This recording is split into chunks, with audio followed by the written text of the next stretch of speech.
పంచభూతాలని మన చేతిలోకి తీసుకుంటే ఏమవుతుంది? తీసుకోవచ్చా? అలా కరెక్టేనా? కాదు కదా. ఎప్పుడు వర్షం పడాలో అప్పుడు పడాలి, ఎప్పుడు గాలి వేయాలో అప్పుడు వేయాలి, ఎప్పుడు ఎండ రావాలో అప్పుడు ఎండ రావాలి. ఇలా ఎప్పుడు ఏది రావాలో ఆ ప్రకృతికి మాత్రమే తెలుస్తుంది, మనకి తెలియదు. మనం అనుకుంటాం, ఇప్పుడెందుకు వర్షం పడింది, పని టైంలో సాయంత్రం పడచ్చు కదా అనుకుంటాం. మరి సాయంత్రం పని చేసుకునే వాళ్ళ సంగతి, సాయంత్రం పనుల నుంచి తిరిగి వెళ్ళే వాళ్ళ సంగతి. అదే ఎండ మార్చేస్తుంది, ఎండ తల పెరిగిపోతుంది, 45 degrees ఉందంటే ఉష్ణోగ్రత అని చెప్పుకుంటాం. ఎండ లేకపోతే ఎలా? బట్టలు ఆడతాయా? ఎండ ఎంత బాగా వేస్తుంది, కంపెనీ వాసన వస్తున్నాయి, బట్టలు చక్కగా ఆడిపోయి ఇవాళ మంచి ఎండగా వేస్తుంది అనుకుంటాం కదా.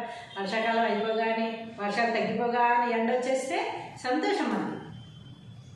కానీ ఆ ఎండ మనం అనుకున్నప్పుడు రావాలి, వర్షం మనం అనుకున్నప్పుడు వేయాలి, చలి మనం అనుకున్నప్పుడు వేయాలి. అలా కుదరదు కదా. పంచభూతాలు ఉన్నది ఎందుకు? మనందరినీ సంరక్షించడానికి, మనకి ఏ టైంలో ఏది కావాలో అవి సమకూర్చడానికి మాత్రమే పంచభూతాలు ఉపయోగపడతాయి. అలా కాదని ఆ పంచభూతాలని మన ఇష్టం వచ్చినట్టు వాడుకుని మన చేతిలోకి తీసుకుంటే ఏమవుతుందో ఇప్పుడు మీకు తెలియజేస్తాను. ఒక ఊళ్ళో ఒక రైతు ఉన్నారు, అద్భుతంగా పంటలు పండిస్తారు. తన శ్రమని, తన డబ్బుని, తన పంచ ప్రాణాలని ఆ పొలం మీదే పెట్టుకున్నారు. చక్కగా పంటలు పండిస్తున్నారు. ప్రతి సంవత్సరం బాగానే పండుతున్నాయి.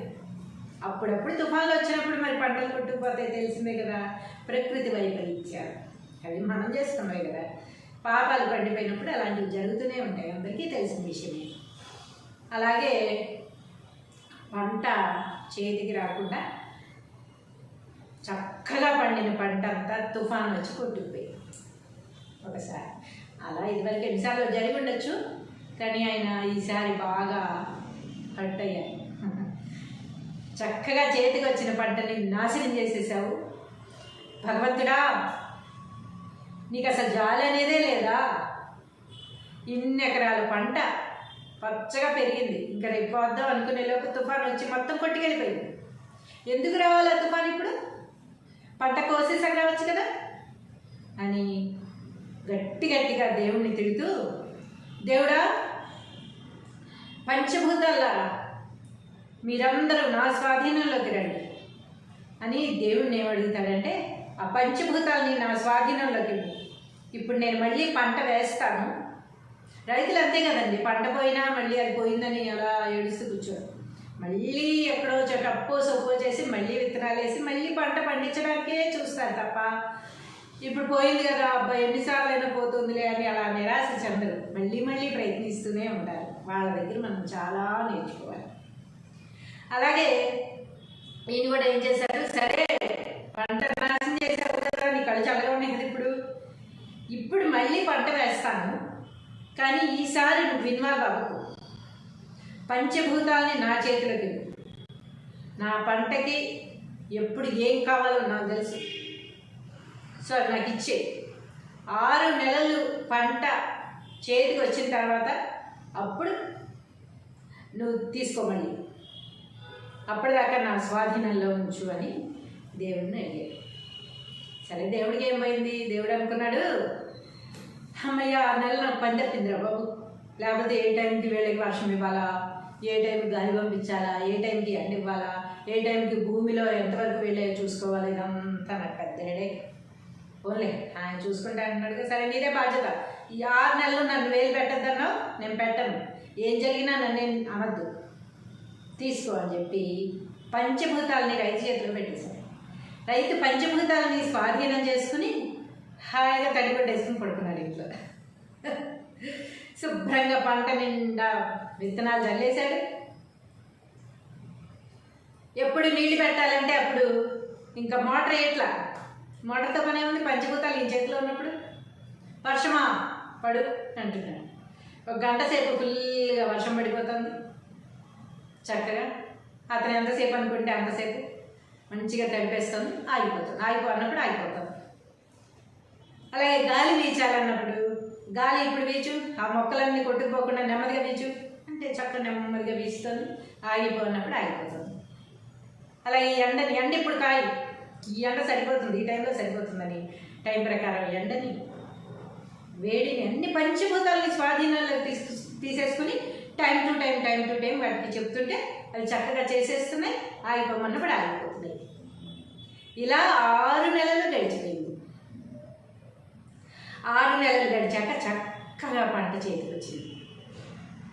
అసలు కళకళలాడిపోతుందన్నమాట. తన పొలం అంతా పచ్చగా పై చూసుకుని ఆనందపడిపోయాడు. చూసావా, నాకు తెలీదా నా పొలానికి ఎప్పుడేం కావాలో, నా ఇష్ట ప్రకారం నేను పెట్టుకున్నాను. ఇప్పుడు తుఫాను కూడా రాదు, ఎందుకంటే ఈ చేతిలోనే ఉంది కదా. తుఫాను కూడా వచ్చే అవకాశం లేదు, పంట కొట్టుకుపోయే అవకాశం లేదు. ఇప్పుడు ఎలా కొట్టుకుపోతుంది చూసుకో, నా చేతిలో ఇచ్చాక అంత అద్భుతంగా పండించుకున్నాను, ఇప్పుడేం తీసుకోలేవు నువ్వు అని చెప్పి చక్కగా ఆ పంట చేతికి వచ్చిన తర్వాత ఏదో పంట నూరుకో ఏదో అంటారు కదా, పడతారు కదా, తీశాడు. చక్కగా పంట మొత్తం కోసాడు, కొడుతున్నాడు. మంచిగా పెట్టి చేయిస్తూ ఉంటారు కదా. కొడుతుంటే ఒక్క గింజ కూడా రావట్లా. పంట అంతా పెరిగింది, చక్కగా పైరు వచ్చేసింది, మొత్తం కంకులు వచ్చాయి, అన్నిట్లో పంట అద్భుతంగా ఉన్నట్టే కనిపిస్తుంది పైకి. కానీ ధాన్యంలో పొట్టు తప్ప లోపల ఒక్క గింజ అంటే ఒక్క గింజ కూడా లేదు. అన్ని తప్పటప్పుడు అయిపోయి వాళ్ళు పొట్టు కొడుతుంటే పొట్టు మాత్రమే వస్తుంది. షాక్ అయిపోయాడు అసలు రైతు. ఇదేంటి, ఏం చేయాలి ఇప్పుడు నేను? ఇంత ఘోరమా? ఒక్క గింజ కూడా రాకుండా పంట అంతా ఇలా పడింది ఏంటి? ఇంత పంట పండి అసలు లోపల ధాన్యం లేకపోవడం ఏంటి? ఎప్పుడూ చూడలేదు నా లైఫ్లో. ఇన్ని సంవత్సరాలుగా నా తాతల దగ్గర నుంచి పంట పండిస్తున్నారు, కానీ ఇలా లోపల ధాన్యం లేకుండా పండడం అనేది నేను ఎప్పుడూ చూడలేదు. ఇది ఎక్కడ విచిత్రం అనుకుని ఆలోచిస్తే అర్థమైంది. ఏమని? ఓహో, పంచభూతాలు ఇచ్చినట్టే ఇచ్చి వెన్నుపోటు పొడిచాడు దేవుళ్ళని అనేసి మళ్ళీ తిట్టడం మొదలెట్టాడు. నీ పంచభూతాలు నువ్వు తీసేసుకున్న ఆయన, నీకు నమస్కారం, నువ్వు చేసిన మోసం చాలు. ఇంత మోసం చేస్తావా? నా పంట నేను పండించుకుంటున్నానని చెప్పి నీకు అంతకుండా తుఫాను పంపించలేదులే అనుకుంటే అసలు పంటే లేకుండా చేసేస్తావా అని అది ఇదని దేవుడిని నిందించేస్తున్నాడు. సరే అని మళ్ళీ దేవుడు ప్రత్యక్షమయ్యి, ఏంటి నన్ను తిడుతున్నావు? భలేవాడివే, నువ్వేం చెప్పావు నాకు? 6 నెలల వరకు పంచభూతాలు నా అధీనంలో ఉంటాయి, నువ్వు వేరు పెట్టకు అన్నావా? నేను అసలు వేరు పెట్టలేదు కదా, మొత్తం నీకే ఇచ్చేసాను కదా అధికారం. ఇప్పుడు మళ్ళీ నన్ను నిందిస్తున్నావేంటి అని అడిగాడు దేవుడు. అడిగితే మరి కాక ఏంటి మోసం చేసావు నన్ను. నువ్వు ఇచ్చినట్టు ఇచ్చి పంటలో లోపల ధాన్యం లేకుండా చేసేసావు. ఇది మోసం కాదా? ఏది ఒక్క గింజ కూడా లేదు. ఇప్పుడు నేనేం చేయాలి? ఎవరితో చెప్పుకోవాలి? ఆల్రెడీ ఒకసారి తుఫాన్ వచ్చి కొట్టుకుపోయినా మళ్ళీ అప్పు తెచ్చి పంట వేశా, కానీ ఇప్పుడు కూడా పంట చేతికి రాలా. ఇప్పుడు నేను ఎక్కడి నుంచి తేను? ఎక్కడ పెట్టుబడి పెట్టను? ఎలా పంట పండించను? ఇప్పుడు నువ్వు చేసిన మోసానికి ఎంత నష్టపోయానో చూడు అని దేవుడిని అడుగుతున్నాడు నిలదీసి. దేవుడు అన్నాడు, శాంతించు, ఎందుకు అలా అరుస్తున్నావు? నా తప్పేముంది? నువ్వు అడిగావు, నేను ఇచ్చాను, నేను వేలు కూడా పెట్టలేదు. నన్ను అంటావే? పంచభూతాలు నీ ఆధీనంలోకి తీసుకున్నావే, నా పంటకి ఎప్పుడు ఏది కావాలో తెలుసుకున్నావే, ఎప్పుడెప్పుడు ఏమేమి ఇచ్చావు? నీ ఇష్టమైనప్పుడు వర్షం కురవాలా? నీ ఇష్టమైనప్పుడు ఎండ తగలాలా? నువ్వు నిద్ర లేచినప్పుడు దానికి తిండి పెడతావా? అప్పటి వరకు పంట ఉంటుందా? భూమి లోపల ఎంత వరకు వేర్లు పాకాలి అన్నది కూడా మేము చూసుకుంటున్నాం. అంటే పంచభూతాలు చూస్తాయి. నువ్వేం శ్రమ పడాల్సిన అవసరం లేదు. మహా అయితే మోటార్స్ కాసేపు నీళ్ళు పెడతావేమో, అవి ఎంత పెట్టాలి, అప్పటి వరకు పెట్టాలని కూడా నీకు తెలియదు. నిజం చెప్పాలంటే ఏదో రైతు కనుక ఇన్ని సంవత్సరాలుగా పండించి ఒక జ్ఞానం అనేది నీకు ఉంటుంది. కానీ ప్రకృతి మాత ఎప్పుడు ఎంత ఎండ ఇవ్వాలి, ఎప్పుడు ఎంత వర్షం కురిపించాలి, ఏ పంటకి ఎంత కావాలి, భూమి లోపల ఒకవేళ నీళ్లు లేకపోతే వర్షాలు కురవని పరిస్థితి ఉంటుంది, నీళ్లు ఉండవు, అప్పుడు కూడా కొన్ని పంటలు పండుతాయి. భూమి లోపల వేర్లు ఎంతవరకు వెళ్తే తేమ అంటుతుంది అనేది కూడా పంచభూతాలు చూసుకుంటాయి. కానీ నువ్వేం చేసావు? టైం టు టైం ఇచ్చావు. ఆ టైం సరిపోతుంది అనుకున్నావా? ఏ సమయంలో ఇవ్వాలి అసలు నీకు తెలుసా? రాత్రిపూట ఏం చేసావు? వదిలేసావు కదా. మరి ఆ చంద్రుడు ఆ వెలుతురు పడి అదంతా చంద్రుడు చూసుకోకుండా అయిపోయిందా? చంద్రుడు వెన్నెలు ఎంత చూసుకుంది, సూర్యుడి వేడి ఎంత చూసుకుంటుంది? నీకు తెలిసిన పరిజ్ఞానంతో నువ్వు టైం టు టైం ఇచ్చావు. దానికి తెలిసిన పరిజ్ఞానంతో అది తెలియదు. అదంతా నువ్వు చేసిన కదా. ఏ సమయంలో ఏది ఇవ్వాలో పంచభూతాలకి తెలుసు కనుకనే ఈ ప్రపంచం మొత్తానికి కావలసిన శక్తి సామర్థ్యాలు సమకూరుస్తున్నాయి. నీళ్ళెంత ఇవ్వాలి, ఎండ ఎంత ఇవ్వాలి, గాలి ఎంత వీయాలి, అన్ని కొలతల ప్రకారం నువ్వు చెప్పినట్టు కాదు. ఇక్కడ రాత్రిపూట ఎంతో వర్క్ చేస్తాయి పంచభూతాలు. కానీ నువ్వు రాత్రిపూట మంచిగా ముసుగుదాన్ని పడుకున్నావు. నువ్వు లేచినప్పుడు, నీకు గుర్తొచ్చినప్పుడు అన్నీ సమకూర్చావు. కాబట్టే ఈ పరిస్థితి వచ్చింది. ఇది ఎవ్వరి తప్పు కాదు. పంచభూతాలని నీ చేతిలో తీసుకోవడం అనేదే పెద్ద తప్పు. ఇది నీకు తెలియజేయాలనే నువ్వు అడిగినట్టు నీకు ఇచ్చావు. ఇంకెప్పుడు ప్రకృతితో పంచభూతాలతో ఆడుకోవాలనుకో. ఇది మోసం కాదు, గుణపాఠం అని చెప్పాడు దేవుడు. అసలు రైతుకి నెత్తులు చుక్కలేదు మొహంలో. ఏం చేస్తాడు? 6 నెలలు విలాసంగా గడిపేశాడు. పంట చేతికి వచ్చేసరికి అసలు మహాహంకారం ఫీల్ అయిపోయాడు. చూడు ఎంత బాగా పండించాను, ఇప్పుడు ఎక్కడ కొట్టుకుపోతుంది అని. తీరా చూస్తే ఒక్క గింజ కూడా లేనప్పుడు ఎంత పండించేలామో, మళ్ళీ చాకరీ దాన్ని అంతా కొట్టి ఇంకా ఉంటుందేమో, దీంట్లో ఉంటుందేమో, దాంట్లో ఉంటుందేమో అని ఆశ ఉంటుంది కదా. ఎంత తప్పు జరిగిపోయింది.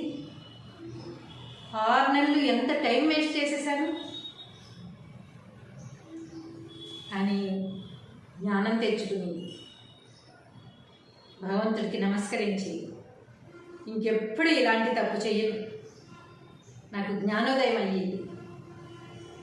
నా పంటలు ఇదివరకు ఎన్నో పంటలు బాగా పండాయి.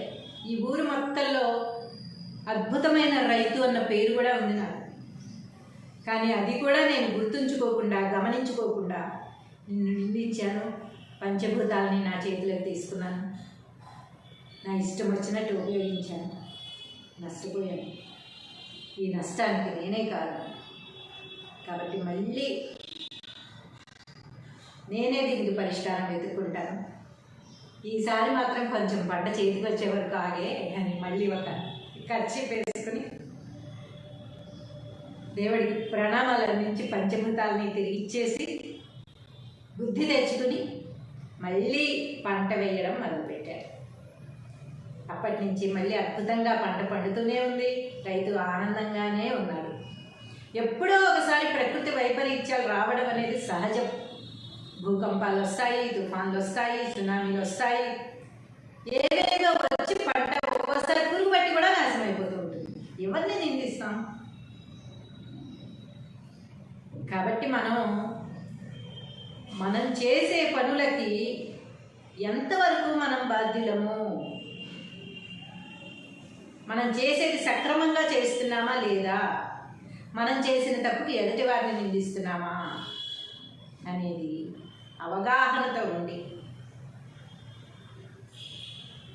అతి తెలివితేటలు ఉపయోగించకుండా మన పని మనం సక్రమంగా చేస్తూ, మనం చేసే తప్పులకి మనమే బాధ్యత వహిస్తూ వాటిని సరిదిద్దుకుంటూ అద్భుతంగా ముందుకు నడవాలని, జీవితంలో పైకి రావాలని మనస్ఫూర్తిగా కోరుకుంటున్నాను.